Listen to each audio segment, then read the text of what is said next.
Yeah, I think the little fast. Everything is just going 100 mile an hour. You know, I don't know how Rick does it all. I opened up the church morning, put every lights on, and all that. Then I couldn't find light switches. And it took me about half an hour to find all the light switches on all these lights on. It's like, wow. Rick does it a lot in the morning, plus he makes coffee. He does a lot. So, yeah, Rick's gone today. We've got Mr. Bullets back there. He's going to do the service today. And everything else is good. Good to see everybody here.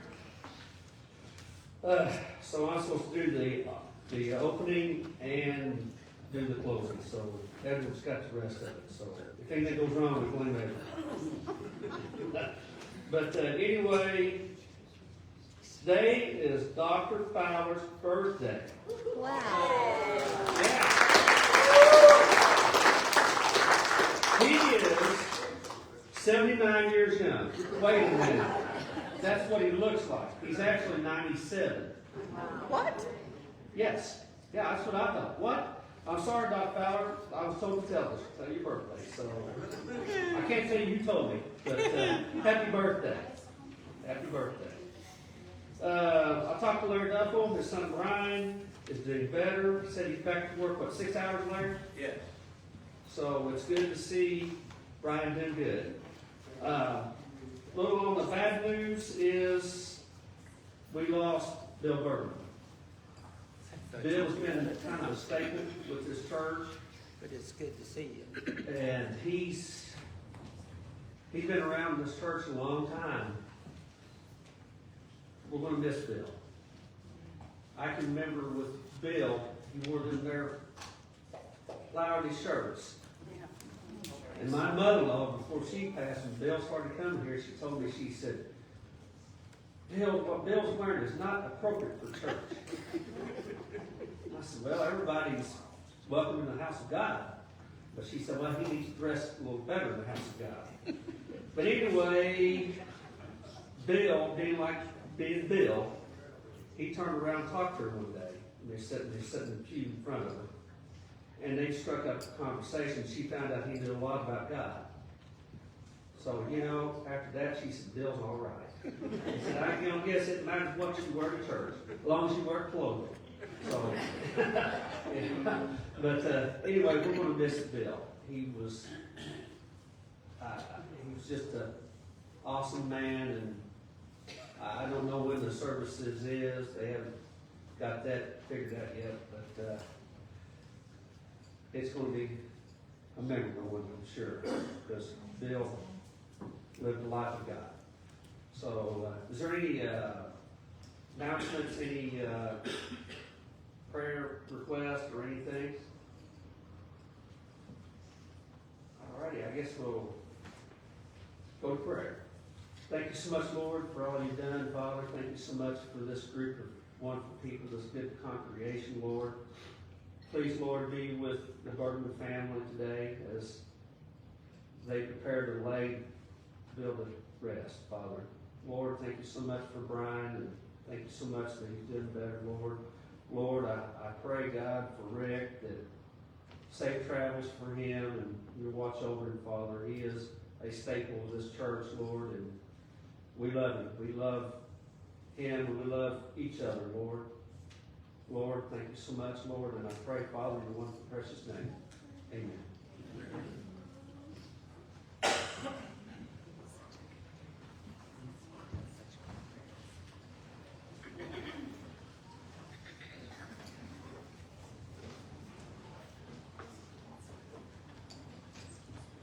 Invite you to take your hymnals and turn to hymn number 488. Let's stand together and sing. He keeps me singing. 488.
400, turn down to number 435. What a friend we have indeed. 435.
Now going back to hymn number 380.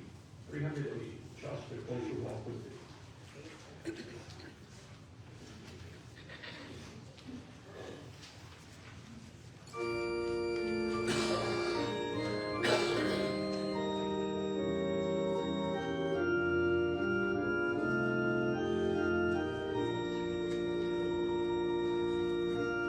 I am weak, but thou art strong. Jesus.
told the story many, many times. Each time I've sung the song, It Is Well With My Soul. Words written by Horatio Spafford, and the music written by Philip Bliss. But the story goes that he was a affluent attorney and living in Chicago, bought homes along the lake, and then the Great Chicago Fire hit. And after that, wiping out a lot of his wealth, and not all of it, he decided that with all the stress, his wife, the report was a little on the ill side, kind of from probably all the turmoil that had been going on. But they decided to take a vacation with their 4 daughters. They were going to go to England, going to Europe. And in the process, he had some business dealings that came up, and he could not go with them on the ship. So they took sail and going to England. And on the way, that ship collided with another one. And it sank in just a matter of minutes.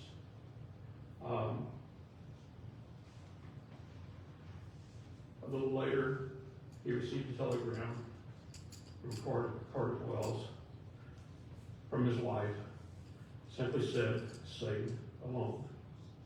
He had lost his 4 daughters at sea. So he was going over to be with her.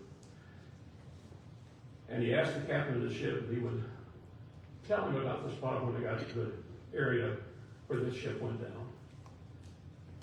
And the captain told him. And at that point, he penned the words to It Is Well With My Soul. And the story goes on, and I'll leave it at this. They had 2 other daughters and a son.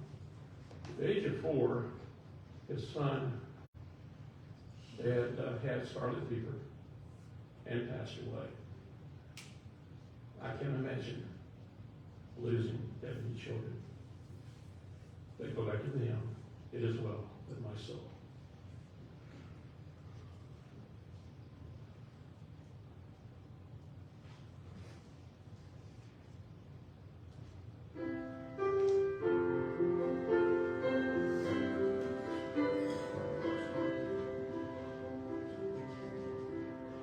When peace like a river contendeth my way, when sorrows like sea billows roll, whatever my lot, thou hast taught me to say, it is well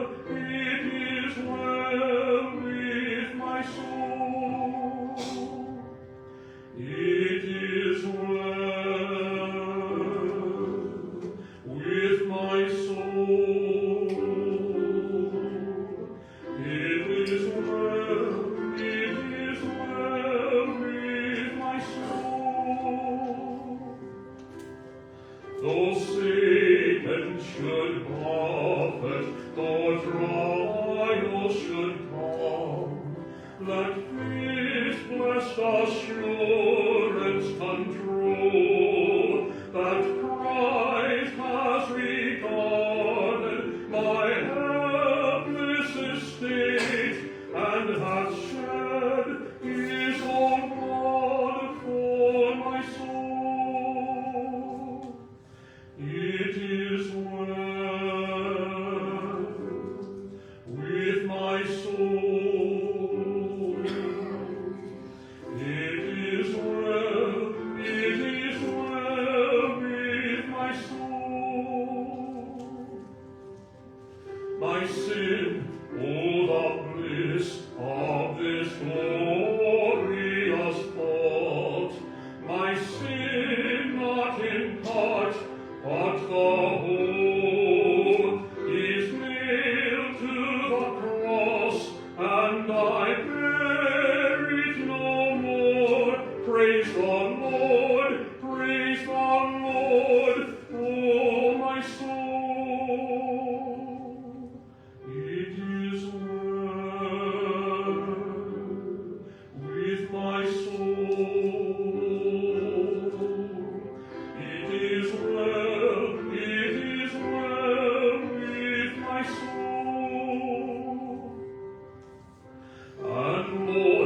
Haste the day when the faith shall be sight, the clouds be rolled back as a scroll, the trump shall resound, and the Lord shall descend. Even so, it is well with my soul. It is well with my soul. It is well with my soul.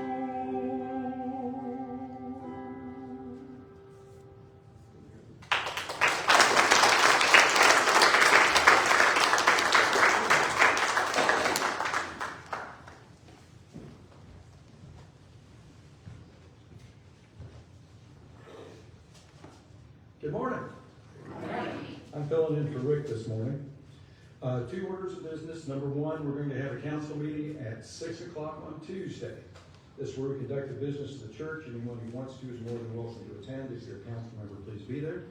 And secondly, this is when we introduce or dismiss our children to children's church. And so you're welcome to part at this point in time.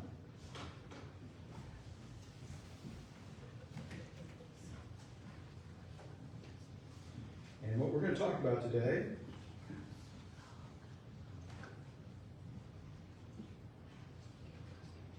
is, and I'm going to speed up here. We're going to talk about a baseball player from the Ozarks. It's summertime. It started. And when we talk about baseball players from the Ozarks, since we're in West Plains, we're probably going to talk about, you think, the Cardinals, or maybe Bill Burton, or maybe Preacher. Some of you probably knew Preacher. Some of you probably knew him fairly well. But that's not who we're going to talk about today. We're going to talk about this gentleman right here, who played for the Dodgers. Here's a picture of him with a Cardinals uniform on. And this is Mickey Owen. He was born in Nixon, Missouri. He signed with the Cardinals in 1935, made his major league debut in 1937. After 3 seasons with the Cardinals, he got traded to the Dodgers.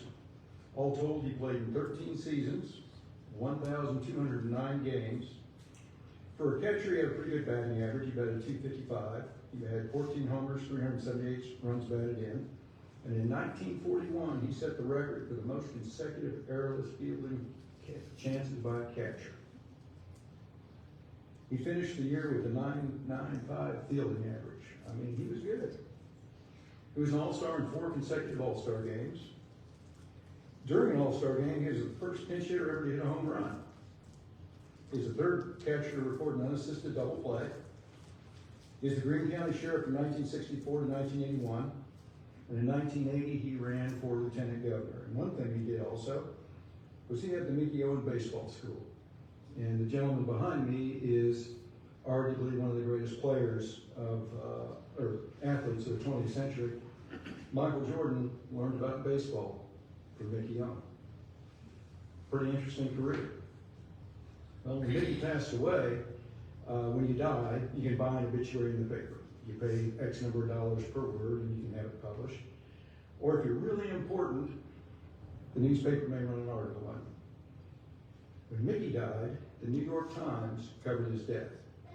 And the New York Times is considered to be, the paper of record in the United States. And so what did the New York Times have to say about Mickey Owen? What part of his career did they talk about? And here's what they said. Mickey Owen dies at 89, allowed a fateful past fall. No mention of Michael Jordan. Take a look at this newspaper headline, okay? This is a newspaper. And what it says is, it says, month of 3rd strike at 9th beats Dodgers 7-4. And now, look and see how big this is up here. Right over here, there's a story about a Supreme Court justice who died. Notice the size of the time difference. Mickey Owen was more important than the Supreme Court justice's death. So how bad was that? I mean, what did Mickey do that was so terrible? Well, it was the 1941 World Series, the Dodgers and the Yankees. The Dodgers hadn't won a pennant in 21 years. The Yankees led 2-1 entering the fourth game of Ebbets Field, and the Dodgers were leading 4-3 with 2 out in the top of the ninth. Maybe things are going to change. With 2 out with a 3-2 count on Yankee Tommy Hendrick, pitcher Hugh Casey delivered a breaking ball, and Leo DeRocher later claimed it was a spitball. Hendrick swung. Hendrick said it was the best breaking pitch he'd ever seen Hendrick throw. It got past Mickey, that ever seen Casey throw. The ball got past Mickey, and Hendrick made it to first on a drop third strike. That was it. Nobody scored. Joe DiMaggio came up next. He sent to left field. Charlie Keller followed Jolton Joe with a double. Hendrick and DiMaggio scored. The Yankees took a 5-4 lead. Casey then walked Bill Dickey. Joe Gordon doubled. 2 more Yankees scored. At the bottom of the ninth, Brooklyn went down in order. The Yankees won 7-4 and have now led the series 3-1. The Yankees won Game 5, 3-1, and clinched another World Series. And Mickey died at 64 years old. I remember when Mickey ran for lieutenant governor in 1980. I was going to school in Columbia at the time, and so it was outside the Springfield news area. And whenever they talked about Mickey Owen, it was always Mickey dropped third strike Owen. It was like that was his middle name. That's all people remembered. So the question is, how do we judge Mickey Owen? We know what Jesus says. Jesus says, "Judge not, that ye be not judged. For with what judgment ye judge, ye shall be judged, and what measure you meet, it shall be measured unto you again." And he goes on. You're very well acquainted with the scripture, I'm sure. And so when I look at Mickey Owen, you want to know something? I have never dropped a third strike in a World Series game at Ebbets Field against the Yankees. Does that make me a better catcher than Mickey? Should I be in Cooperstown? I mean, let's face it, I've never had one of these get past me and get to at Ebbets Field in a World Series game. So does that mean that, is that how we judge Mickey? Or, let's do a little bit of math here. I've watched videos of this, and it's 5 seconds from the time the pitcher starts his windup to when Mickey has picked up the ball that's rolled to the backstop. Mickey died at 89 years old. That's almost 33,000 days, and you do it, and you come down to the end of it, and I come up with in 89 years, you're going to live 2.8 billion seconds. So if we take a look at this, 64 years after this ball got past Mickey, 64 years later, we're talking 5 seconds out of 3 billion. That's pretty tough. If you think Mickey has it tough, consider this lady, Grandma. How many can get past Grandma before we say that it's enough? You know, we hold some people to pretty high standards, impossible standards. And so how do we understand these folks? Well, I remember 1980 when Mickey ran for lieutenant governor. It was 40 years after this ball got past it. And I remember thinking, okay, people, in these 40 years, we've had Pearl Harbor, we fought World War II, we dropped 2 atomic bombs on the Japanese, we had the Holocaust, we went through the Korean conflict, we went through the Cold War. Y'all remember the Cuban Missile Crisis, we're going to get nuked at any time. We lost 55,000 Americans in Vietnam. Both of the Kennedy brothers were shot. The Civil Rights Act happened. Dr. King was assassinated. And we saw the moon landing on our TV. And they bulldozed Ebbets Field 20 years ago. And what you people want to talk about is a drop of baseball. And I thought, you people need to let it go. That was a long time ago. Well, guess what? It's now 40 years since Mickey ran for lieutenant governor. And I can remember 40 years ago like it was yesterday. I need to listen to myself when I was 21 years old and say, you know, I probably need to let go of some things. The past is a long time ago. And every Sunday in Sunday school, Judy challenged us for something to do for the week. And this week, here's the first challenge I'm going to give you. Let's let go of some things. There's things that are old and in the past.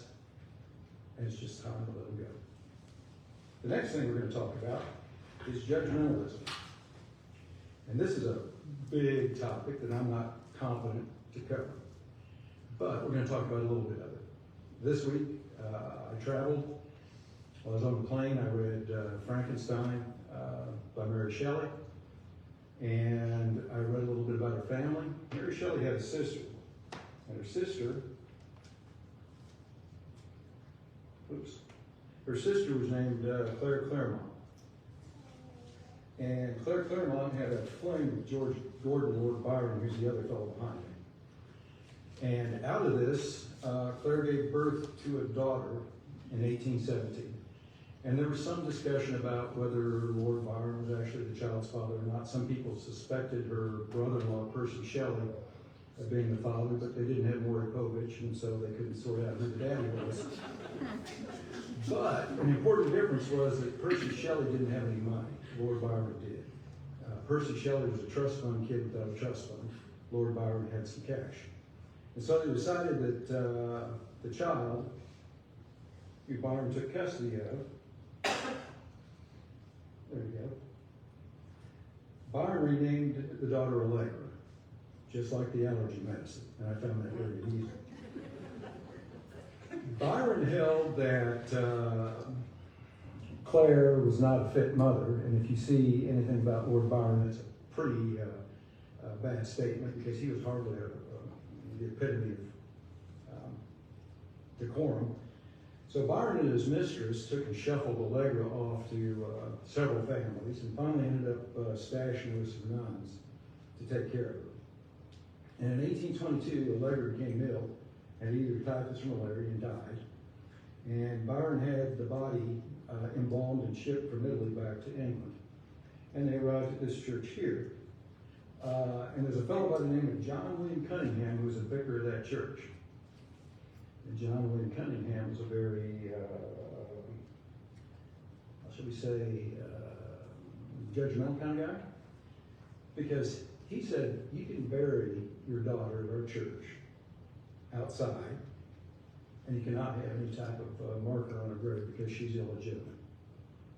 That's pretty harsh judgmentalism. But the church has done this for a long, long time.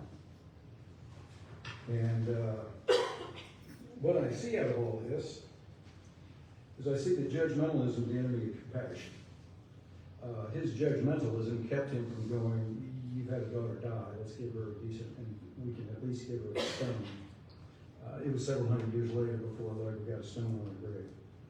And so, what I see here is I see that in Hosea, Jesus quoted this, he said, I want you to show love, not offer sacrifices. And the last time that I read through the New Testament, as I'm reading through the Gospels, time after time after time after time, Jesus is healing on the Sabbath, and he's poking the religious authorities. The religious authorities held that there's a command, you don't work on the Sabbath. End of story. And Jesus kept healing people. And here's a story that says, and Jesus entered the synagogue, and there was a man who had a withered hand.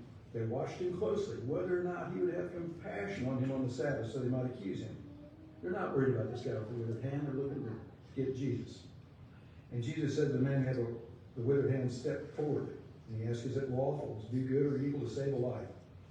And they kept silent. And he looked around with anger, being grieved by the hardness of the heart. And he said to the man, stretch forth your hand. And so what I get out of this is I get that Jesus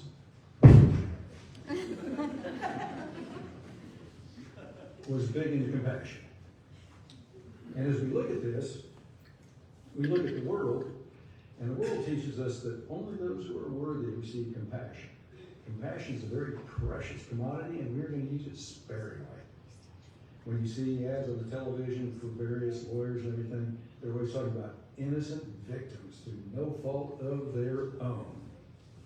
So does that mean that we limit our compassion to a very select and small group? Is that what we're to do?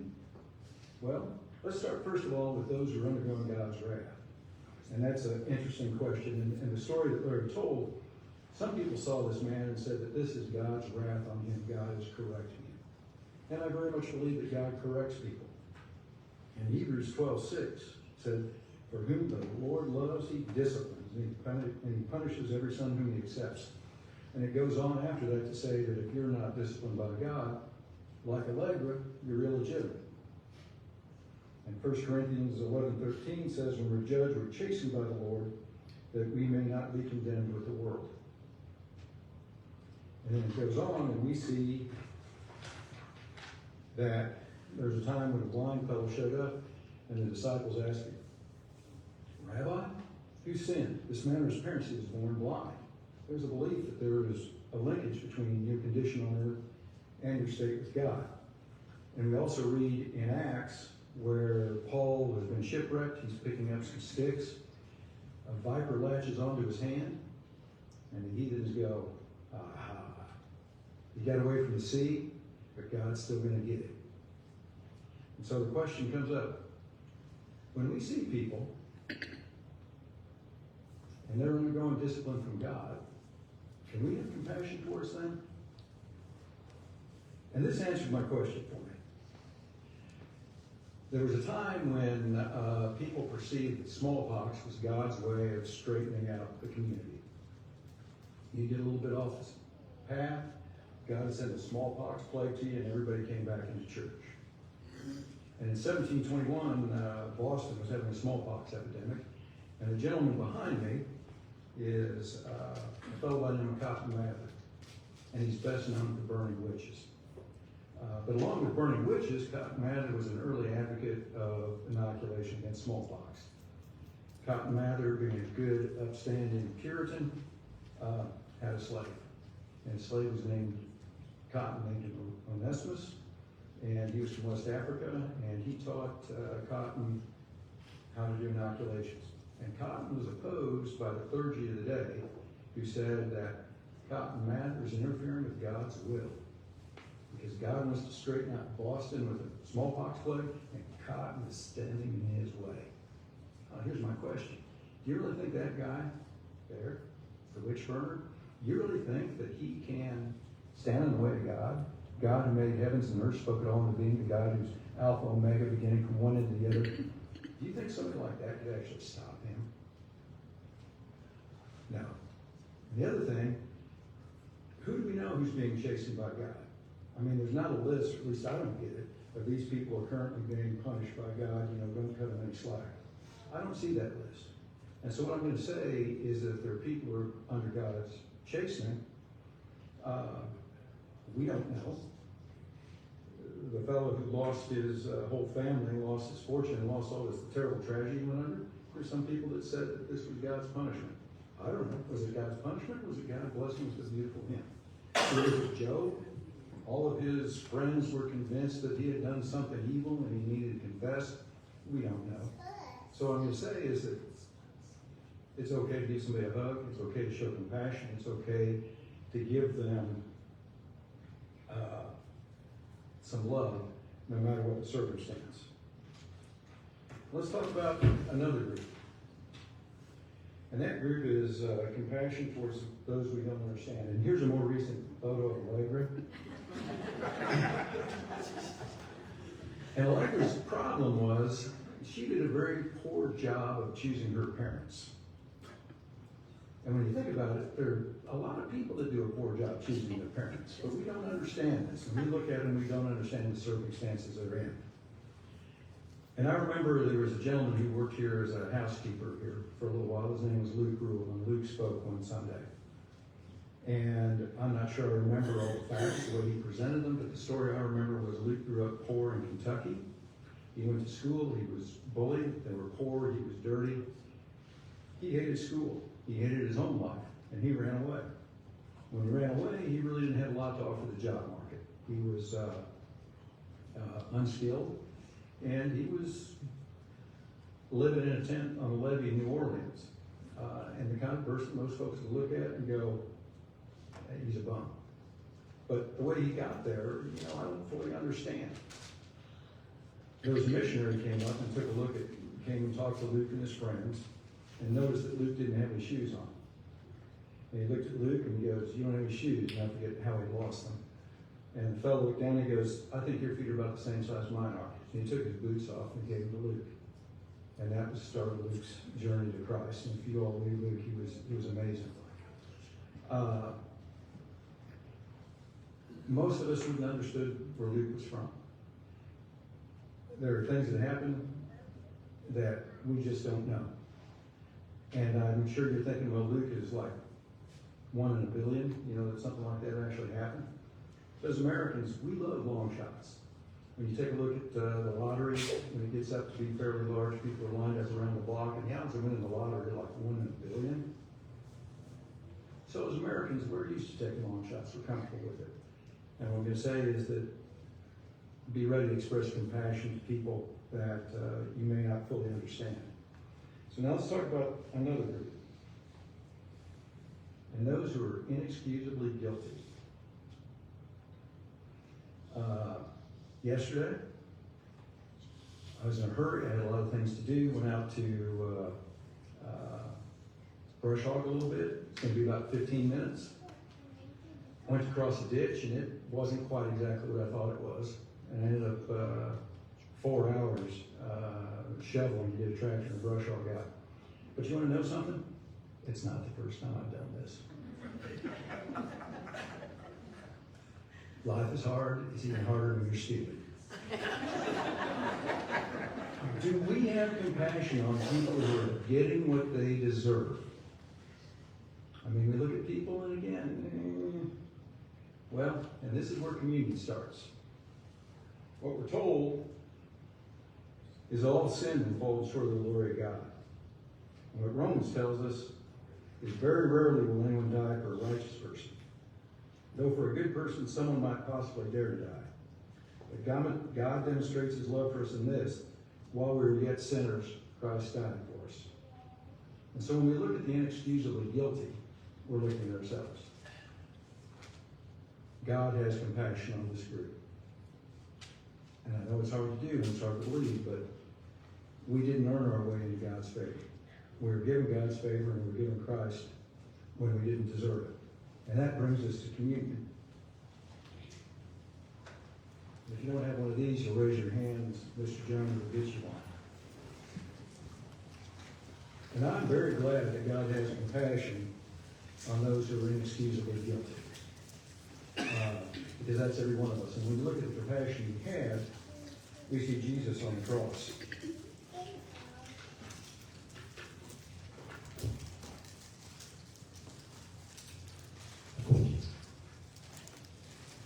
And it tells us there were 2 others, both criminals, who were led away to be executed with him. When they came to the place of the skull, they crucified Jesus along with 2 other criminals, one on the right, one on the left.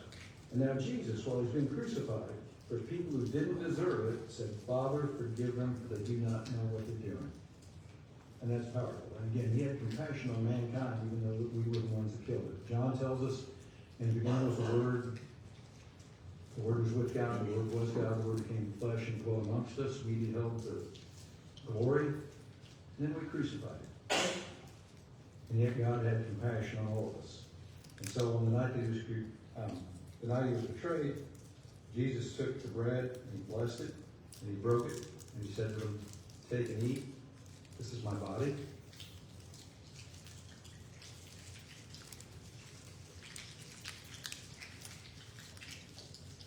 Next he said, "This is the cup, this is my blood that's shed for all of you who didn't deserve it."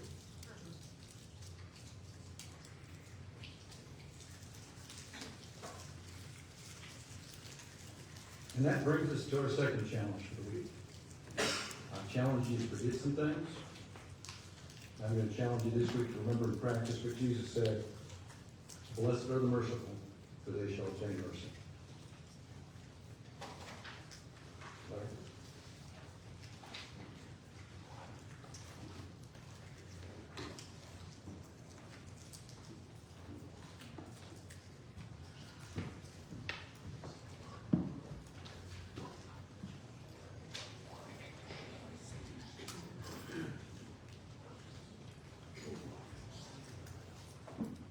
Anybody just stand, turning to hymn number 473, Victory in Jesus, 473.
Thank you, Larry, for ending the song. I love that song.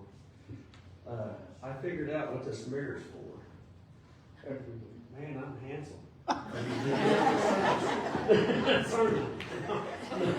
Actually, that's to see what's behind it. Thank you, Edward, for a great deal. I think we owe him. And there is one more announcement that I forgot to mention is graduation information for children, grandchildren, graduating preschool, kindergarten, 8th grade, high school, or college needs to be turned in by next Sunday, May the 26th. So you want to keep that in mind if this has anything to do with you or anything to do with graduation. So I guess we'll end the service with the Lord's Prayer. And we'll start. Our Father, which art in heaven, hallowed be thy name. Thy kingdom come, thy will be done, on earth as it is in heaven. Give us this day our daily bread. Forgive us our debts, as we forgive our debtors. And lead us not into temptation, but deliver us from evil. For thine is the kingdom, and the power, and the glory forever. Amen. You're dismissed.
I'll leave it here so you can see how handsome you are next week.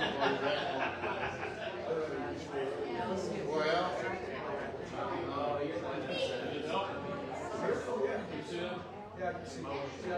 oh, well.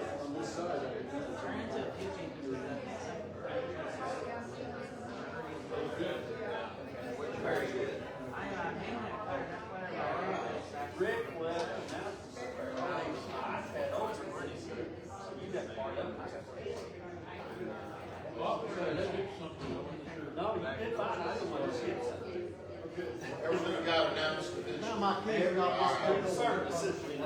You guys have a good week. Well, let me go see if I know how to do that. And don't get the tractors ditched.